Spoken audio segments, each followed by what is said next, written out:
আসসালামু আলাইকুম রহমতুল্লাহি অবরকাতুহ।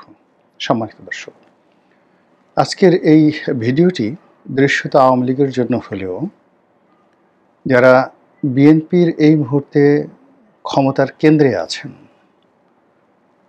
এবং বিএনপির এই সুসময়ে যারা মধু এবং মেওয়ার একেবারে খুব কাছাকাছি নিয়ামক হিসাবে কাজ করছেন, তাদেরকে নিয়ে বিএনপির সাধারণ নেতাকর্মীর মধ্যে কী ধরনের নেতিবাচক যে চিন্তা চেতনা, ধ্যান ধারণা কাজ করে, এটি মোটামুটি এই আওয়ামী লীগের একজন যাকে বলা হয় সাবেক মন্ত্রী এবং আওয়ামী লীগের ভবিষ্যৎ কর্ণধার জনাব সজীব ওয়াজেদ জয়ের বন্ধু হিসেবে পরিচিত মোহাম্মদ এ আরাফাতকে নিয়ে যে কিছু কথা বলবো, সেই কথার প্রেক্ষিতে যারা ক্ষমতা রাজনীতি করেন আর ক্ষমতার বাইরে যখন ক্ষমতা চলে যায়, এই দুয়ের মধ্যে যে রসায়ন তৈরি হয়,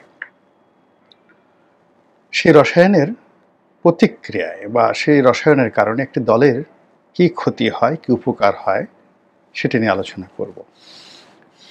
গত 15 বছর নয়, ধরুন গত 18 বছর ধরে বিএনপি ক্ষমতার বাইরে।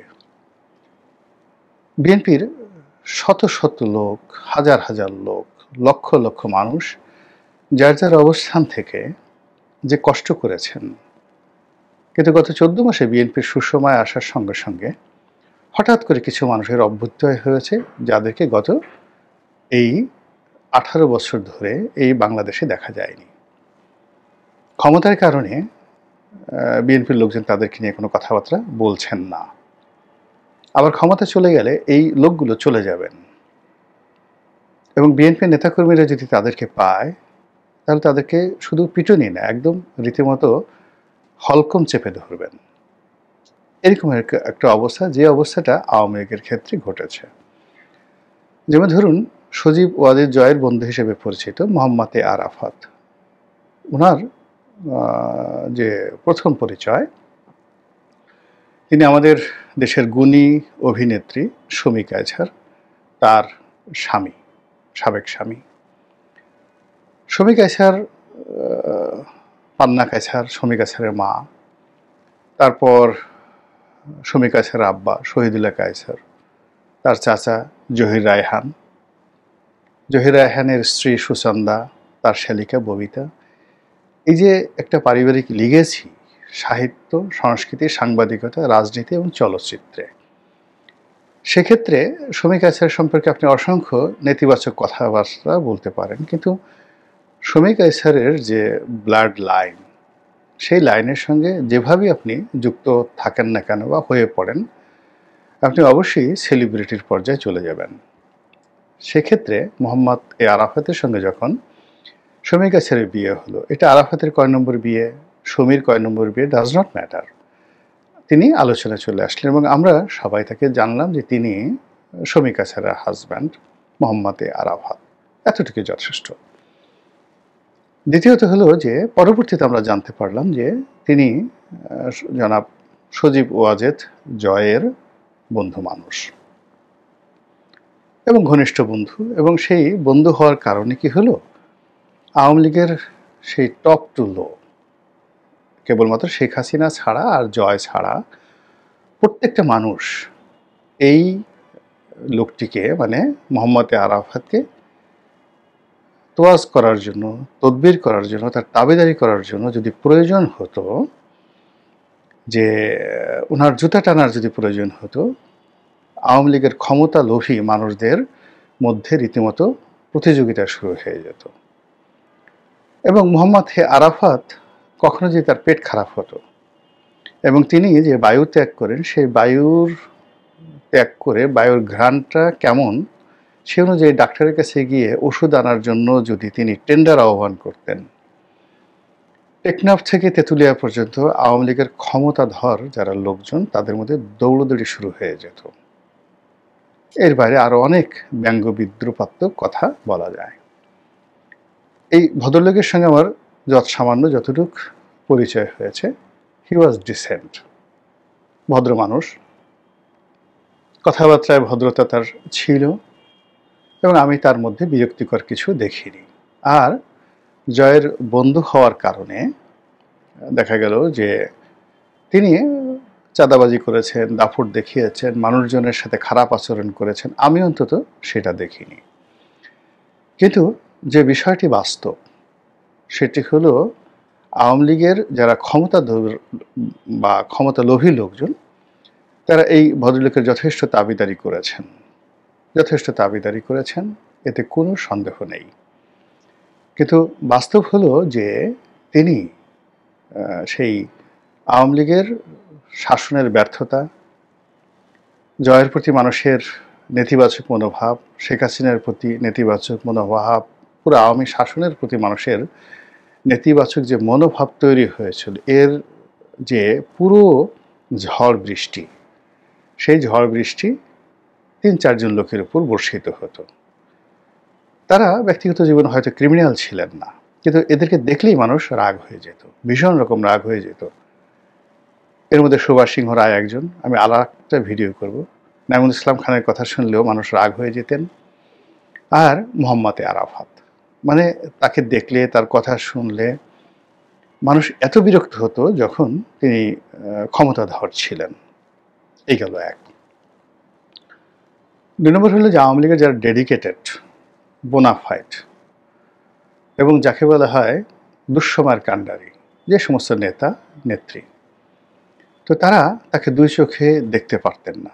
আর এখন তো প্রশ্নই আসে না, ২ চোখে দেখতে পারতেন না।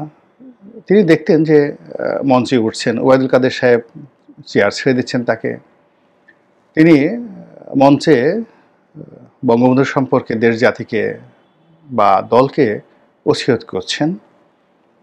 তারপরে ডিজিটাল বাংলাদেশ সম্পর্কে জয়ের যে চিন্তা চেতনা, এইগুলো নিয়ে বিশাল সেমিনার হচ্ছে। সেমিনারে তিনি সাবেক প্রধানমন্ত্রী শেখ হাসিনার পাশে বসে খুবই গুরুগম্ভীর কথাবার্তা বলছেন, তথ্যপত্র ডাটা নিয়ে।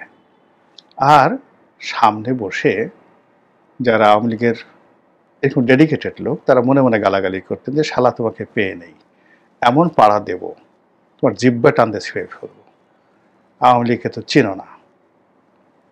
তো এই কথাগুলো মনের মধ্যেই থাকতো, কেউ কিন্তু বলতো না, কেউ কখনো বলতো না। আর ওই ধরনের বিরূপ পরিস্থিতি সৃষ্টি হতো না। এর কারণ হলো আমাদের দেশে আওয়ামী লীগ, বিএনপি, জামাত সবাই কিন্তু আসলে ক্ষমতা কেন্দ্রিক। ক্ষমতা যার হাতে তাকে মানুষ তোয়াজ করে এবং তদবির করে। আর ক্ষমতা চলে গেলে আপনি চিন্তা করুন যে একটা সময় মোসাদ্দেক আলী ফালু, গিয়াসউদ্দিন আল মামুন, তারপরে অন্যান্য যারা ছিলেন হাওয়া ভবন কেন্দ্রিক, যাদের কথায় বাঘে মহিষে এক ঘাটে পানি খেত, কিন্তু যেই মুহূর্তে ক্ষমতা চলে গেল ঠিক সেই সময় কিন্তু তাদের দলের ভিতরে বাইরে একেবারে তারা রীতিমতো সালমান রুশদিতে পরিণত হয়ে গেলেন। আওয়ামী লীগও তদ্রুপ। আওয়ামী লীগের যে সমস্ত লোকজন এই ক্ষমতার সময়টাতে খুব ক্ষমতাধর ছিলেন এবং তারা ক্রিমিনাল ছিলেন না, দুষ্ট ছিলেন না, অন্যায় সম্পর্কে তাদের এরকম কোনো অভিযোগ নেই, কিন্তু কেবলই মাত্র ক্ষমতার খুব কাছাকাছি তরতরিয়ে উঠে পড়ার কারণে কি হলো, আওয়ামী লীগের ভিতরে ভীষণ রকম একটা ঈর্ষাপরায়ণ গ্রুপ তৈরি হয়ে গেল। পেছনে যারা সমালোচনা করতো, আর সাধারণ মানুষ আওয়ামী লীগের যত গালাগালি, ওবায়দুল কাদেরকে যতটা না অপছন্দ করতো, তার ১০০ গুণ, ১০০০ গুণ, লক্ষ গুণ, কোটি গুণ অপছন্দ করতো সুভাষ সিংহ রায়কে এবং মোহাম্মদ আরাফাতকে। এটা হলো বাস্তবতা। তো সেই আরাফাত সাহেব যখন গুলশানের একটি আসন থেকে সংসদ সদস্য নির্বাচিত হওয়ার জন্য প্রতিদ্বন্দ্বিতা করলেন, তার বিরুদ্ধে হিরো আলমকে দাঁড় করিয়ে দেওয়া হলো। এটা মূলত তাকে অপমান করা, তার বিরক্তি উৎপন্ন করা, তাকে নাজেহাল করার জন্য একটা সম্মিলিত প্রচেষ্টা ছিল। এবং এই হিরো আলমকে প্রমোট করার জন্য রাজনীতির অঙ্গনে রথী মহারথী, পত্রপত্রিকার প্রথম আলো থেকে শুরু করে অন্য যে সকল মিডিয়া ছিল তাদের সম্মিলিত প্রচেষ্টা, সবই ছিল মূলত আরাফাতকে কেন্দ্র করে তার উপর প্রতিশোধ নেওয়ার জন্য।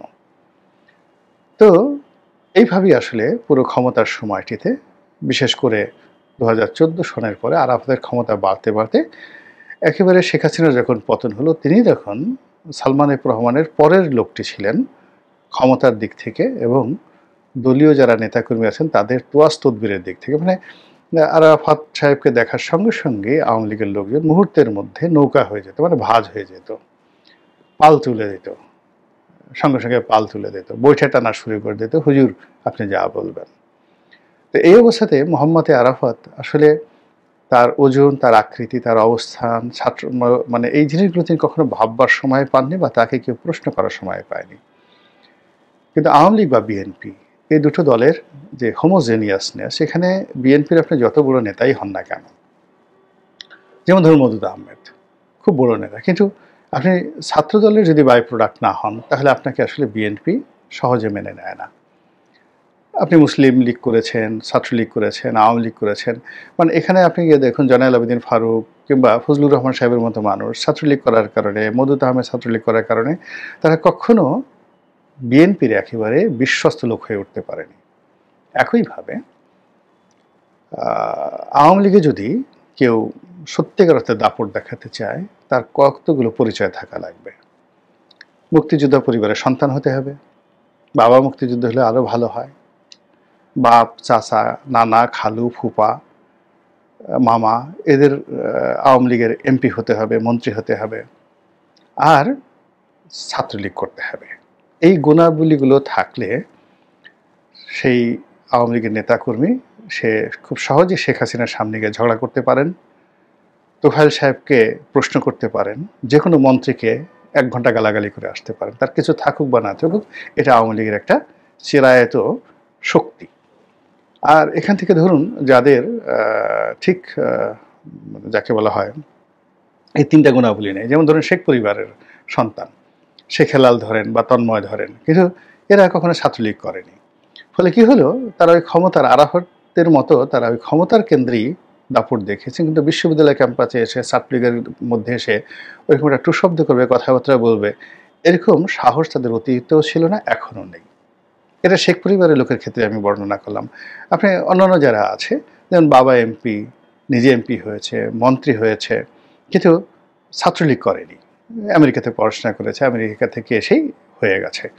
তো যে সকল ডেডিকেটেড নেতাকর্মী ছাত্রলীগ করেছেন, ছাত্রলীগের সেক্রেটারি ছিলেন, কিন্তু কিছুই পান নাই জীবনে, কিন্তু সে ছাত্রলীগের সেক্রেটারি ছিল, দেখা গেল একটা মন্ত্রীকে তুই তুকারি করে তিনি কথাবার্তা বলছেন। এটা আওয়ামী লীগের একটা সাধারণ বৈশিষ্ট্য। তো সেই দিক থেকে মোহাম্মদ আরাফাত তার কোনো সিএস, আরএস, বিএস কোনো জরিপে আওয়ামী লীগের সঙ্গে তার যে সম্পৃক্ততা, এটা আমরা ব্যক্তিগতভাবে জানিনি, কখনো জানিনি। তিনি ছাত্রলীগ করেছেন, ছাত্রলীগের তার কোনো যাকে বলা হয় সিএস পর্চা আছে, যেমন এখন ধরেন শাহাবুদ্দিন চুপ্পু, সেই ছাত্র জীবন থেকে ছাত্রলীগ করেছেন, প্রেসিডেন্ট, ছাত্রলীগের হয়ে সে জেল খেটেছেন, তারপরে বঙ্গবন্ধু হত্যাকাণ্ডের পরে তিনি আবার জেল খেটেছেন এবং সেখান থেকে বের হয়ে বিসিএস করে তিনি সেই যাকে বলা হয় রাষ্ট্রপতি হয়েছেন। এখন তার যে জোশ ছাত্রলীগকে নিয়ে, বা সে যেভাবে খুব সহজে টেকনাফ থেকে তেঁতুলিয়া পর্যন্ত ছাত্রলীগের, যুবলীগের, আওয়ামী লীগের, মহিলা আওয়ামী লীগের সবার মধ্যে সে মিশে যেতে পারবে, তোফায়েল সাহেব যেভাবে পারবে, আব্দুল হামিদ সাহেব যেভাবে পারবে, বা যাকে বলা হয় সাবেক রাষ্ট্রপতি জিল্লুর রহমান যেভাবে পারবে, ঠিক সেইভাবে কিন্তু জিল্লুর রহমান সাহেবের ছেলে পাপন সাহেব পারবে না, কিংবা রাষ্ট্রপতির ছেলে এই যে হামিদ সাহেবের ছেলে পরবর্তীতে মন্ত্রী হয়েছেন বা এমপি হয়েছেন, তিনি পারবেন না। এটাই হলো স্বাভাবিক। তো সেই দিক থেকে মোহাম্মদ আরাফাতের অবস্থাটা দলের নেতাকর্মীদের মধ্যে ওইরকমই ছিল। এখন দল ক্ষমতায় নাই, উনি দেশের বাইরে বা দেশের ভেতরে কোথাও আছেন, পালিয়ে আছেন। কিন্তু অবাক করার ব্যাপার হলো যে সেখানে থেকেও তিনি সেই আগের মতোই বক্তব্য দিয়ে যাচ্ছেন।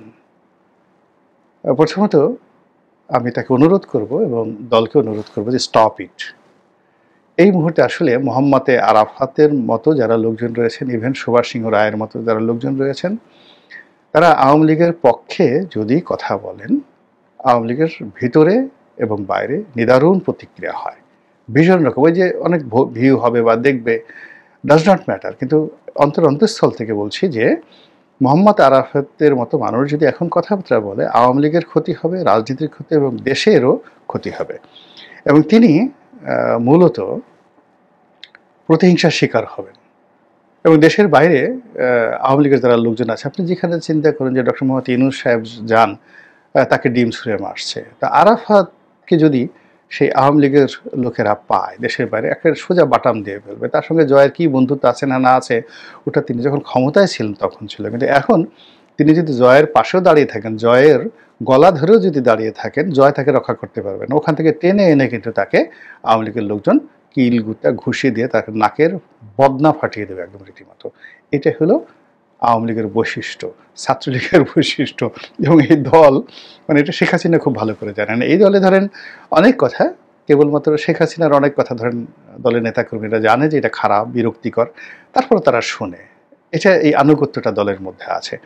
কিন্তু তাই বলে ওবায়দুল কাদেরের কথা আগে যেভাবে বলেছে সেভাবে মানুষ শুনতে রাজি নয়। জাহাঙ্গীর কবির নানকের কথা শুনতে রাজি নয়, বাহাউদ্দিন নাসিমের কথা শুনবে না মানুষ। এই কথা যদি এখন এই যে বাংলাদেশে আমরা আছি, আওয়ামী লীগের সাধারণ নেতাকর্মীদের সঙ্গে